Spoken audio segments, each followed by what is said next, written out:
दोस्तों, भारत एक ऐसा देश है जहां हर गांव की अपनी एक कहानी है। कुछ गांव विकास की मिसाल हैं तो कुछ गांव रहस्य की। राजस्थान के तपते रेगिस्तान में जैसलमेर से कुछ किलोमीटर दूर एक ऐसा गांव है जहां सूरज ढलते ही सन्नाटा बोलने लगता है। जहां आज भी कहा जाता है कि सूर्यास्त के बाद यहां कोई नहीं रुकता। इस गांव की स्थापना जो है लगभग 800 साल पहले पालीवाल ब्राह्मणों ने की थी।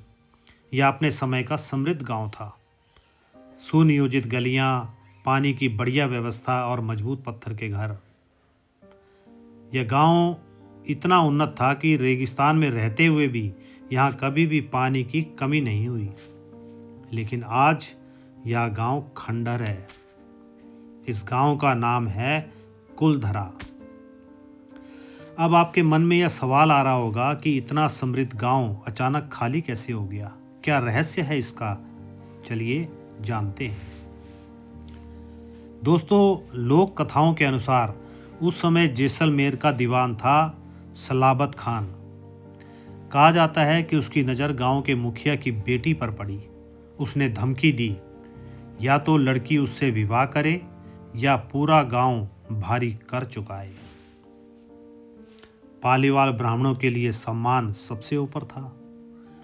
एक रात बिना किसी को बताए पूरा गांव खाली हो गया। जाने से पहले उन्होंने एक श्राप दिया, जो भी इस गांव में बसने की कोशिश करेगा उसका विनाश निश्चित है। इसके बाद कई लोगों ने यहाँ बसने की कोशिश की, लेकिन हुआ क्या? किसी की मानसिक स्थिति बिगड़ गई तो किसी को अजीब आवाज़ें सुनाई दी। कोई भी रात में टिक नहीं पाया। कहने का मतलब है कि सूरज ढलते ही यहाँ का माहौल बदल जाता है। पर्यटक दिन में आते हैं, तस्वीरें लेते हैं, इतिहास सुनते हैं, लेकिन जैसे ही अंधेरा बढ़ता है सब चले जाते हैं। स्थानीय लोगों का कहना है रात में इस गांव में कदमों की आहट सुनाई देती है।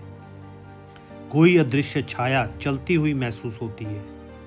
मोबाइल और कैमरे काम करना बंद कर देते हैं।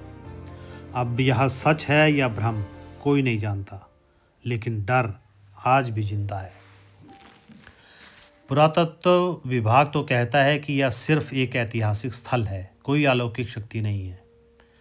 लेकिन अब सोचने वाली बात यह है कि अगर यह सिर्फ खंडहर है तो आज तक यहाँ एक भी परिवार स्थायी रूप से क्यों नहीं बसा? क्यों स्थानीय गाइड भी रात में रुकने से मना कर देते हैं? शायद डर जो पीढ़ियों से चला आ रहा है, या शायद कुछ रहस्य ऐसे होते हैं जो किताबों में नहीं लिखे जाते। दोस्तों, कुलधरा एक जगह नहीं, एक अनुभव है। यह हमें बताता है कि इतिहास सिर्फ पत्थरों में नहीं, लोगों की यादों में भी जिंदा रहता है। क्या कुछ जगहें सच में त्याग दी जाती हैं, या हम उन्हें छोड़ देते हैं अपने डर के कारण? दोस्तों, जब भी आप जैसलमेर जाएं तो कुलधरा जरूर जाएं, लेकिन सूर्यास्त से पहले, क्योंकि कहा जाता है कि कुलधरा में रात आज भी किसी और की है। वीडियो अगर इन्फॉर्मेटिव लगी हो तो एक लाइक कर अपने दोस्तों के साथ भी शेयर करें। चैनल में नए हैं तो सब्सक्राइब करें, बेल आइकन प्रेस करें ताकि हर जानकारी से भरपूर वीडियो का नोटिफिकेशन आप तक पहुंचे सबसे पहले।